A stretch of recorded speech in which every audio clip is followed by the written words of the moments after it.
Fascist Hasina সরাসরি এটা যে ইনিশিয়েট করলো এটার মৃত্যুকে, এই মৃত্যুর দায় কখনো সে এড়াইতে পারে না, এবং তার জন্য সে নিজে স্বয়ং দায়ী। এই ফ্যাসিস্ট হাসিনার কারণেই আমাদের ম্যাডামকে এই করুণ দশা হয়েছে।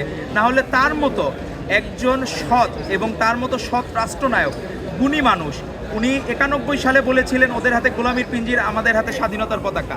সেই গোলামির পিঞ্জির বহন করে তারা এখন পলাতক ফ্যাসিস্ট লীগের লোকরা, কিন্তু ঠিকই ম্যাডাম সেই স্বাধীনতার পতাকা বহন করে আজ আমাদের ছেড়ে চলে গেলেন।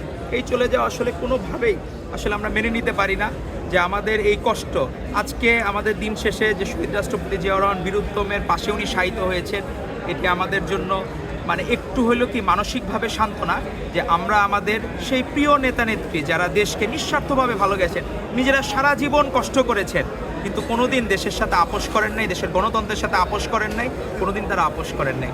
যতবারই গণতন্ত্র বিপন্ন হয়েছে ততবারই ত্রাণকর্ত্রীর ভূমিকায় ছিলেন বেগম খালেদা জিয়া। আজকে দেখেন পৃথিবীর কোনো মুসলিমের জন্য এত বড় জানাজা, মানে স্মরণকালে সর্ববৃহৎ জানাজা অনুষ্ঠিত হয়েছে তার জন্য। এই ভালোবাসা কিন্তু লোক ভাড়া করে ভালোবাসা না, এই ভালোবাসা মানুষের হৃদয় রিংড়ানো ভালোবাসা।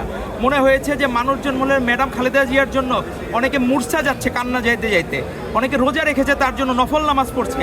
এখানে অনন্য ম্যাডাম খালেদা জিয়া, তার এই ভালোবাসা, শহীদ রাষ্ট্রপতি জিয়াউর রহমান যে ভালোবাসা পেয়েছিলেন তারই পূর্ণতা আসলো বেগম খালেদা জিয়ার মধ্য দিয়ে।